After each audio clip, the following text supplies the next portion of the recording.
Okay, Robert, I want to thank you first for taking the time to do the interview with us, for the students. Hopefully we can get some information that's useful to them. And kind of the way we do this is we want to talk about more of the business side of the industry, not necessarily barbering skills, techniques, that kind of stuff. Because I try to get the students to understand what it takes to survive in the business, not just be a part of the business. Okay. No, well, first, thank you for coming out to Paramount to interview me. Not a problem at all. Not a problem at all. So let's start with the first question. Introduce yourself and just give us your story about how you started doing hair and how you came to get to the business. Okay, well, my name is Barber Valdivia. In the industry, everybody knows me as RCs.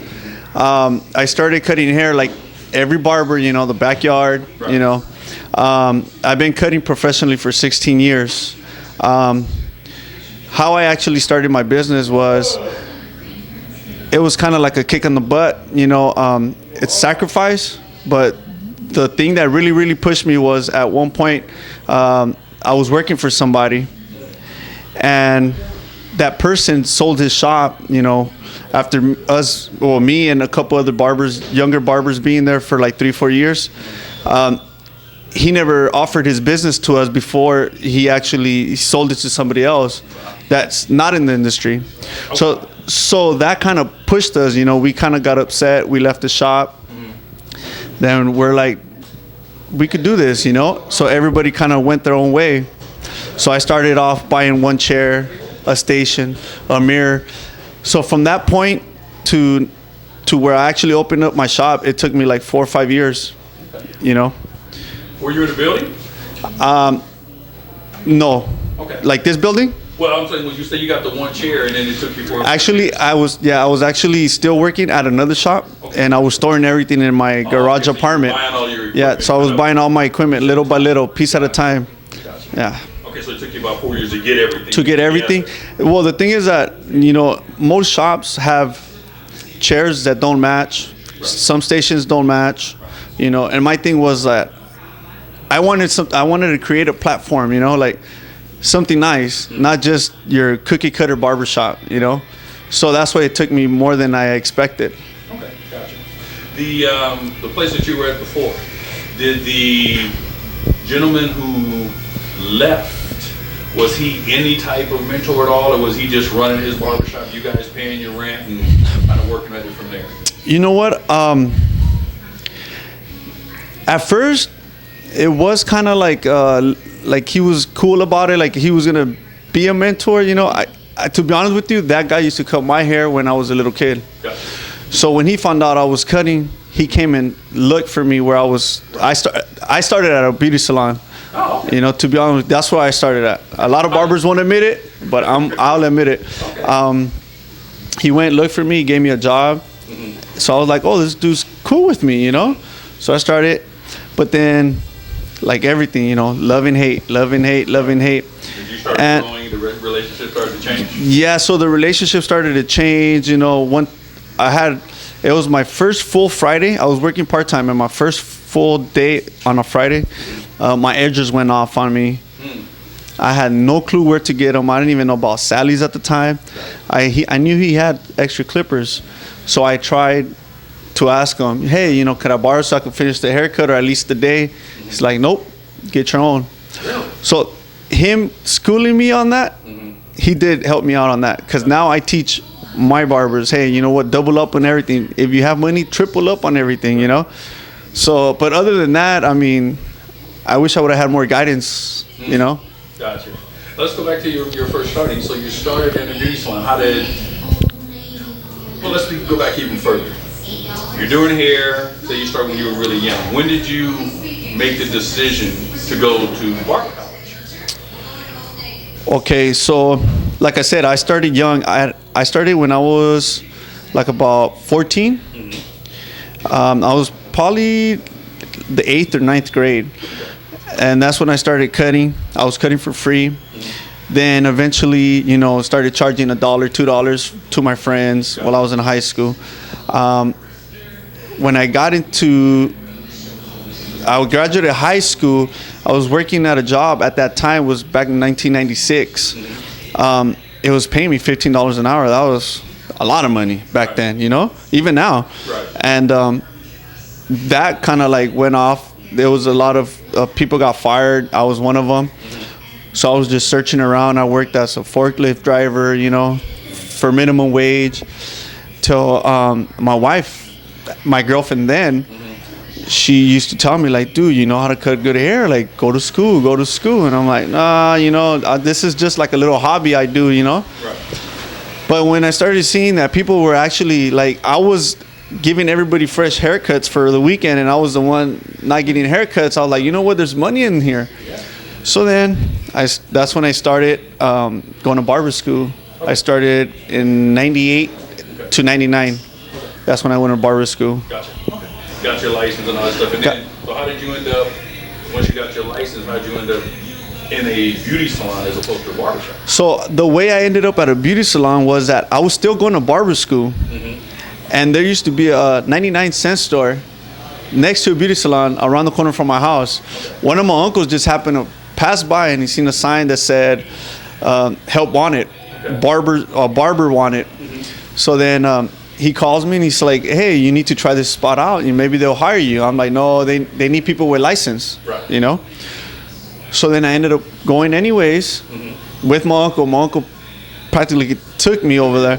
So then I asked the lady if she needed worker, and she said, yeah, you know, like, well, let's give it a try. She's like, just come after hours, you know, and I'm like, okay. So I gave it a try. I was there for like about 5 months until my first barbershop owner came and found me. Gotcha. But you already had your license and everything. I didn't have my license yet. Gotcha. You were working. I was still going to barber school and working at the beauty salon, and then at the barbershop. So let me ask you this, because I know this happens a lot. Maybe you can speak to it, you know, from your point of view. Let's say you found the beauty salon that wanted to hire you and let you work without the license.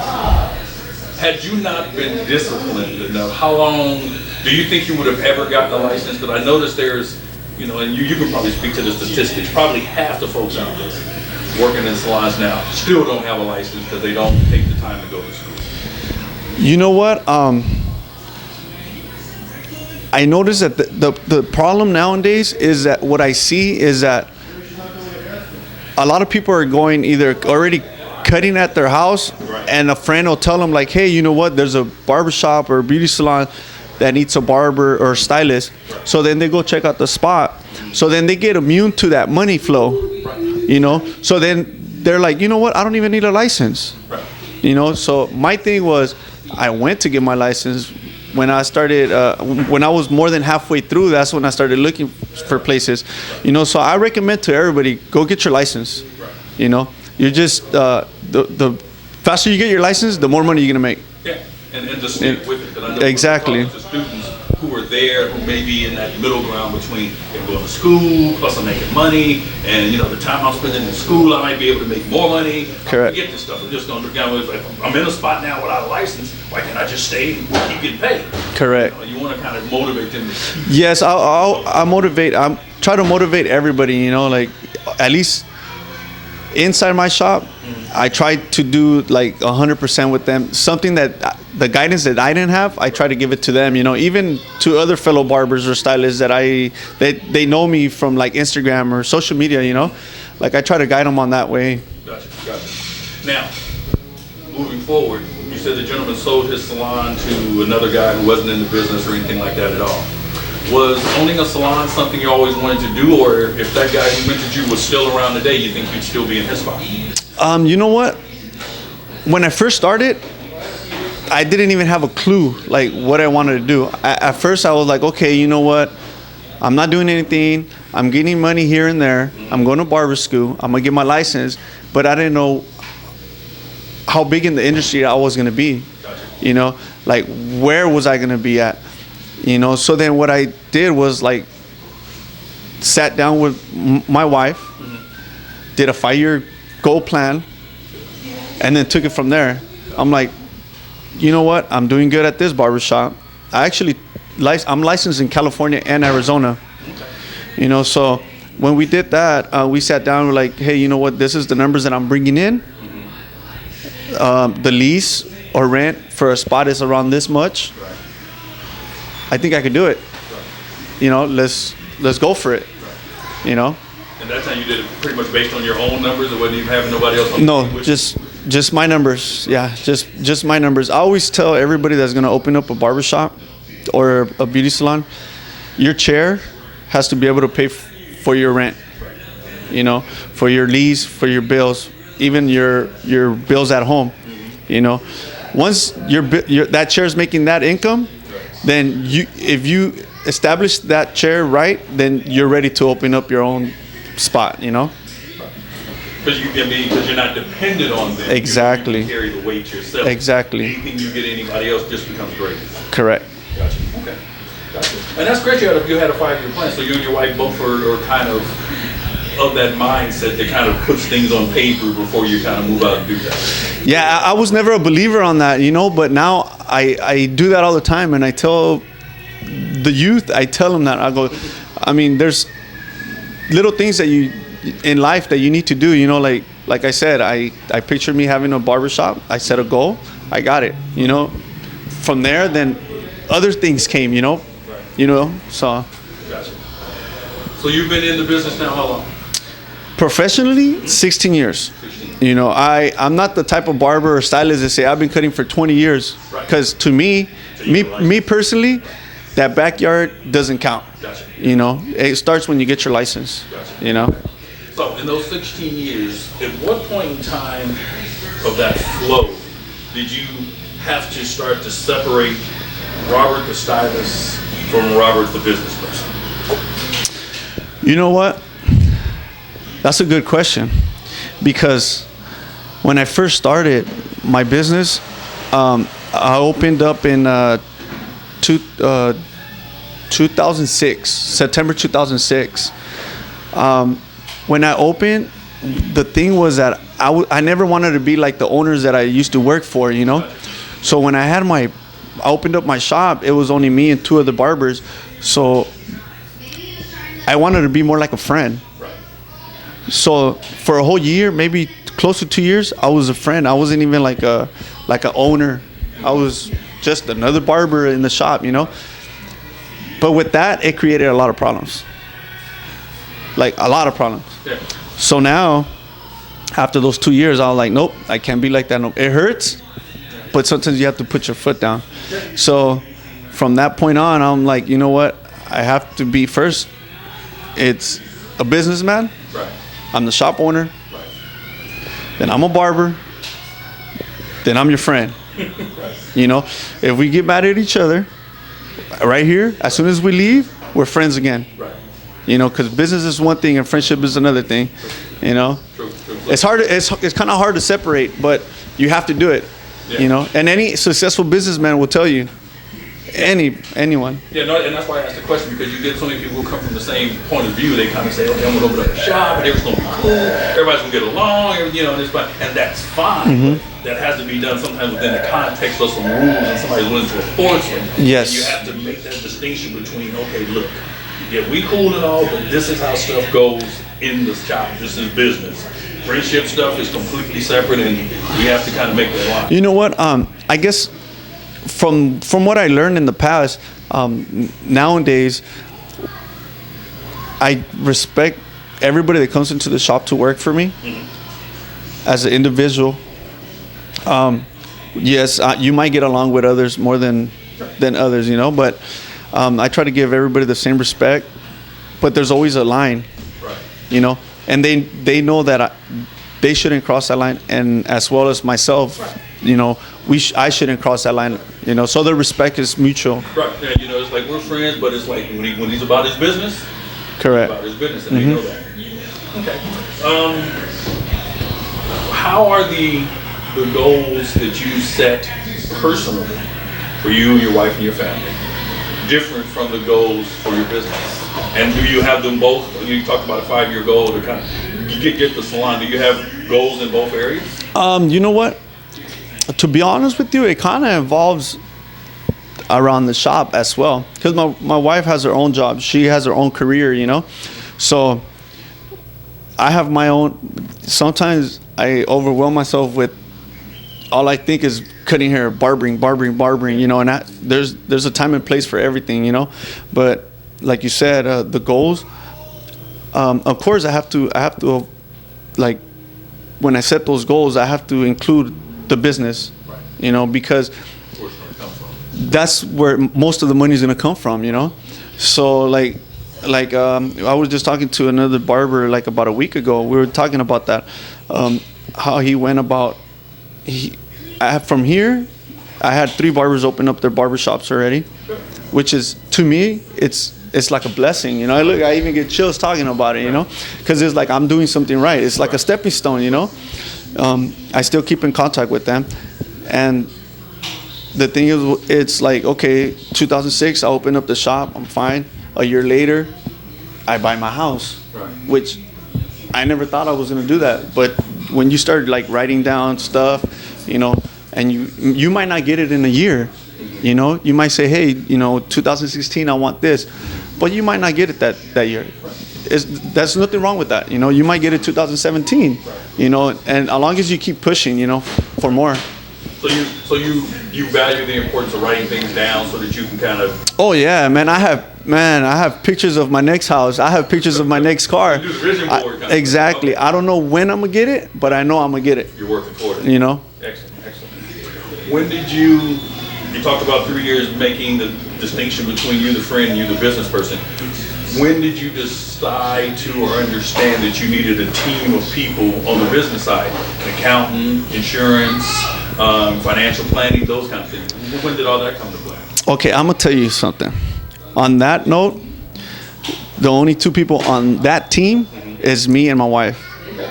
I was my own accountant. I used to do everything myself. Now my wife takes care of that.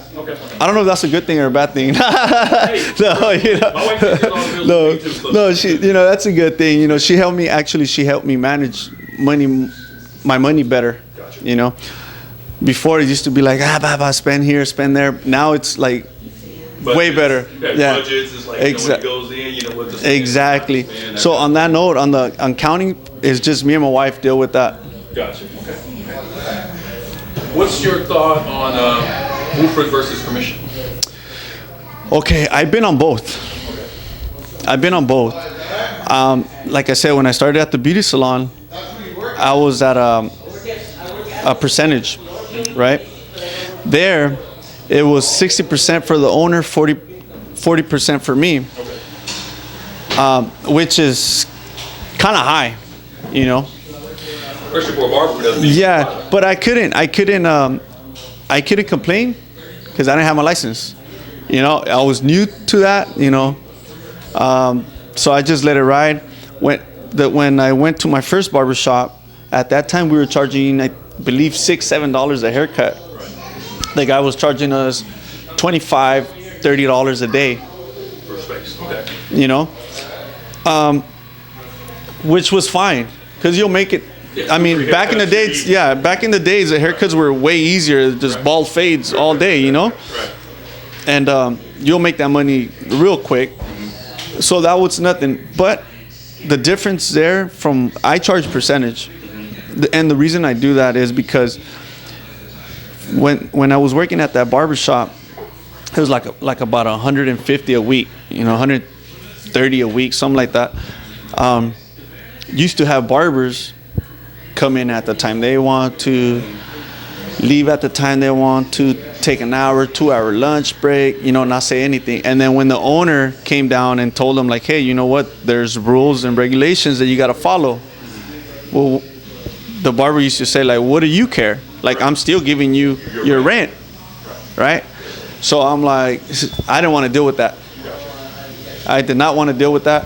When I first started, the first 2 months, I did that just to kind of like, I had new barbers, so they didn't have no clients, So I was like taking care of them actually.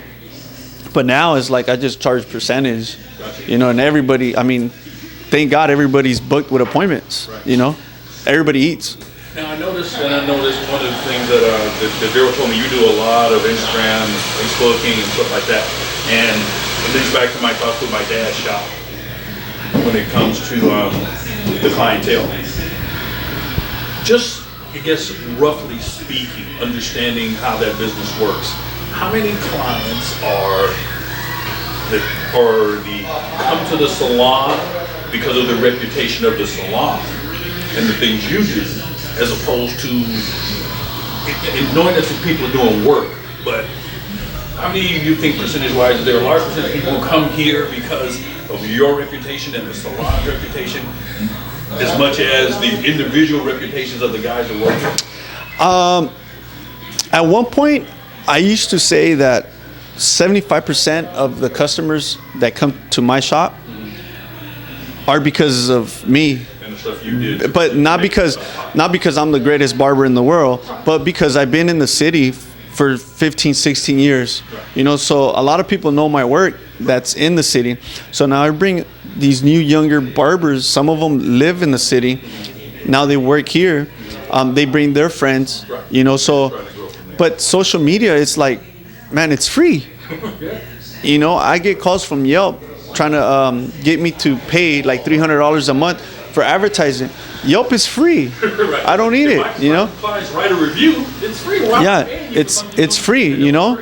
So like I tell every barber, you know, when I do my classes, I do social media. It's free. Take advantage of that. When I started, there was no social media. There wasn't even MySpace yet, you know. So it was just passing out cards, you know. I still pass out cards, you know. Gotcha. What do you think? What do you think the barbering in the beauty field lacks in how it's training its people in school? You know what? There's a lot of schools out now, but the ones that I've been to, some of them don't. Like when I went to barber school, they were really strict. You know, you had to wear your smock 24/7. You could not sit in the barber chairs. No profanity. No religion and no politics. You know, that's like, yeah. Now, the instructor will actually come out and tell you, he'll let you finish a haircut. Even if it's beat up haircut, he'll let you finish the haircut. Then he'll guide you step by step. Hey, you know what? This is what you should do before you get them off your chair. Let's do this, let's do that. Nowadays, I see some schools, not all of them, but some schools, they just let them be.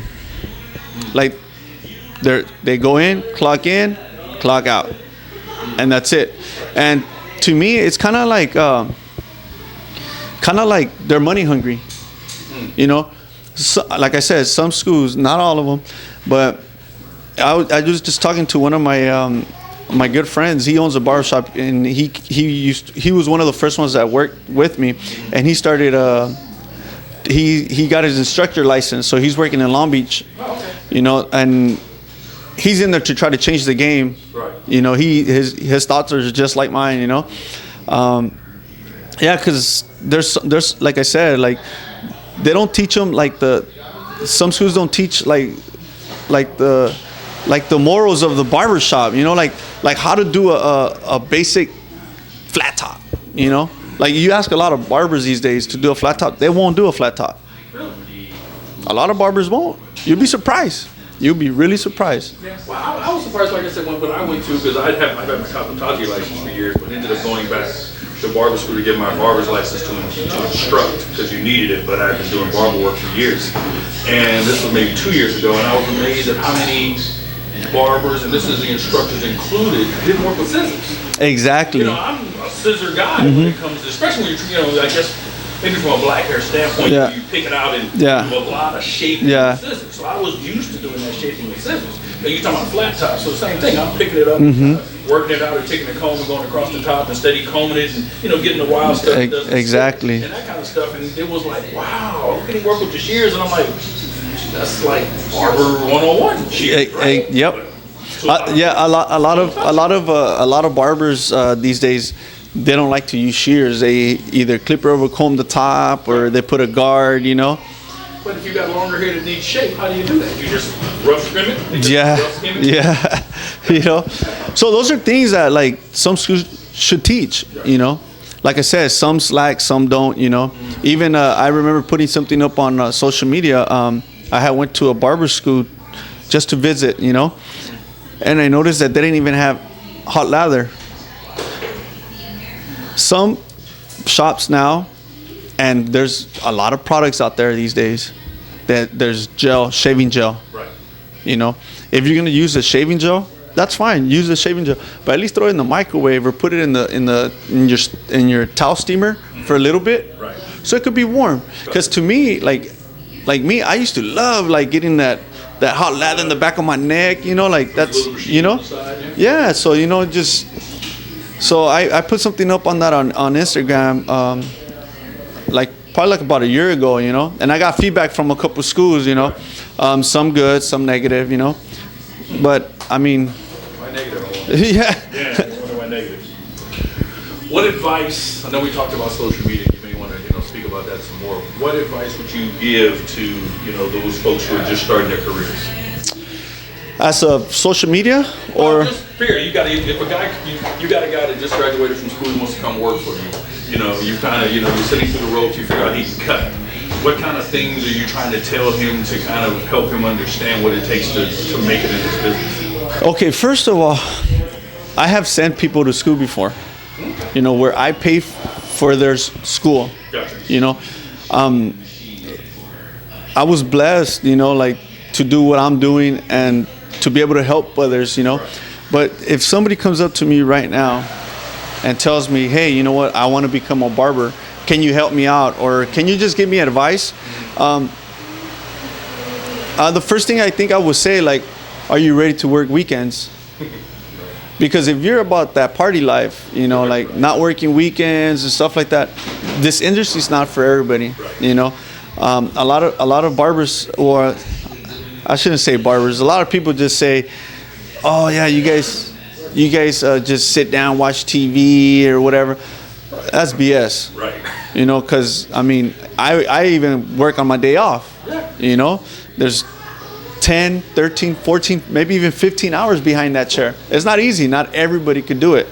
You know, so whoever is trying to be in the industry, they need to be prepared for that. You know, mentally and physically. Yeah. You know. Definitely. Gotcha. And lastly, knowing what you know now, what would you have done differently? Would you do anything differently? I don't think I would change anything. To be honest with you, I mean, like I said, in the beginning, the first 2 years, I was more of a friend instead of a business owner. I wouldn't change that, because if I would have changed that, went back and changed that, then I wouldn't be in the position I am right now. You know, I wouldn't have learned. You know, so exactly, experience. You know, everything I know, I pretty much learned on my own, and I try to teach it to the younger barbers in the industry. You know, some take it as a like, okay, it's nice. Nowadays, some take it as like, this guy don't know what the hell he's talking about. You know, but like I said, some are gonna take it the nice way, some are gonna take it negative. You know. And how is that? I mean, I know I'm sure you run into. You get a lot of guys like you cutting since 14. You know, been cutting their boys' hair for 2, 3, 5 years, the whole 10 years. You know, somebody like you comes in and tries to tell them how to run business, and they're like, man, I can cut. I don't know what you're talking about. I can do this. I can do that. You know, it's like, how do you get them to understand the other side of the business, or do you even kind of? You know what? Throughout the years, I grew a lot. You know, as a person. You know. I learned not to say too much. Gotcha. You know, before I could hear somebody talking about something, and I'm like, nope, you shouldn't be doing that, or you should do this. You know, nowadays I kind of sit back, listen, and then maybe like advise them, like, hey, you know what, you should try this. Right. It might work for you. You know, it worked for me. You know, or whatnot. You know. Oh, you know what? Or even vice versa. It might work for me. Whatever he's talking about might work for me. Right. You know, but I try to kind of like chill a little bit and then go for the kill, you know? Gotcha. You know? All right, great. Well, again, thanks for the opportunity to speak with you. Thanks for taking the time out to kind of help and work with the kids. Really do appreciate it. and hopefully they will gain some great knowledge from this interview. No, thank you guys, and keep your heads strong. All right, cool.